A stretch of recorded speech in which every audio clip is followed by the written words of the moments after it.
My third story is about death.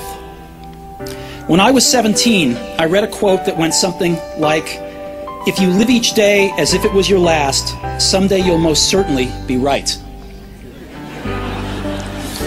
It made an impression on me, and since then, for the past 33 years, I've looked in the mirror every morning and asked myself, if today were the last day of my life, would I want to do what I am about to do today? And whenever the answer has been no for too many days in a row, I know I need to change something. Remembering that I'll be dead soon is the most important tool I've ever encountered to help me make the big choices in life. Because almost everything, all external expectations, all pride, all fear of embarrassment or failure, these things just fall away in the face of death, leaving only what is truly important.